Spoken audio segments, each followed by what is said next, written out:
আজকের এই হাউসে যারা আছেন মাদ্রাসার দাতা সদস্য সকলকে আমি দাওয়াত দিছি, মাদ্রাসার দান করেছেন সকলকে আমি দাওয়াত দিছি। যদি কোনো অভিযোগ আপনাদের জিজ্ঞাসা থাকে সরাসরি এখন আমাকে জিজ্ঞান, আমি আপনাদের অভিযোগের জবাব দেব। আর যদি অভিযোগ না থাকে সকালে বলতে হবে আপনার কাছে আপনাদের কাছে আমার কোনো অভিযোগ নাই। তো অভিযোগ আছে? অভিযোগ আছে? অভিযোগ আছে?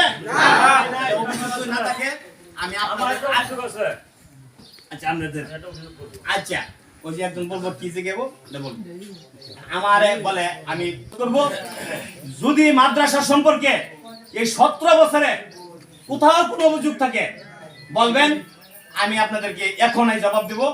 আর আমার যে বিচারক আমি বিচার প্রার্থী উপদেষ্টার কাছে আমি বলছি এই কমিটি যে কমিটি আছে এই কমিটি নিয়ে আমি মাদ্রাসা পরিচালনা করতে পারবো না। কারণ ইউনূস সাহেবের ডাকে যে কমিটির সভাপতি সাড়া দেয় নাই তাইলে তারে নিয়ে আমি মাদ্রাসার কমিটি থাকতে পারবো না। আর মাদ্রাসার বিভিন্ন ধরনের যে গুঞ্জন তৈরি হয়েছে সে প্রতিবাদ করে নাই। সে যে লোক যদি আমার বলতো শহীদ তুমি এটা দেখো এটা সমাধান হয়ে যেত, সে করবে না, সে সমাধান করবে না। সে আপনাদের কাছে বিনীতভাবে অনুরোধ আজকে আমার এই জায়গা থেকে বিদায় দেবেন। আমি আপনাদের কাছ থেকে বিদায় নিব। আমি এই মাদ্রাসার এই পদে থাকবো না, আমি এলাকাবাসী হয়ে থাকবো। যদি অভিযোগ থাকে অভিযোগ আমার কাছে পাওনাদানের কথা হয়, মাদ্রাসাতে যদি কোনো পাওনাদান থাকে আমি নগদ পেট করে দেবো। এই জায়গার দ্বারাই আমি সব পেট করে দেবো, সব আমি এলাকাবাসী যদি আপনারা বিদায় দেন না আমি থাকবো না, আমি থাকবো না,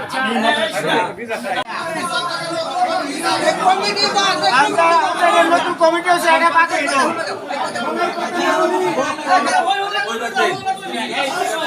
মতামত আমরা পেশ করতেছি। বিগত কমিটি কার্যকলাপ নিষিদ্ধ করা হইল, বিলুপ্ত করা হইল, পূর্ণাঙ্গ কমিটি বিলুপ্ত করা হইল। পরবর্তী 3 মাসের মধ্যে একটা আহ্বায়ক কমিটি আমরা উপহার দেব।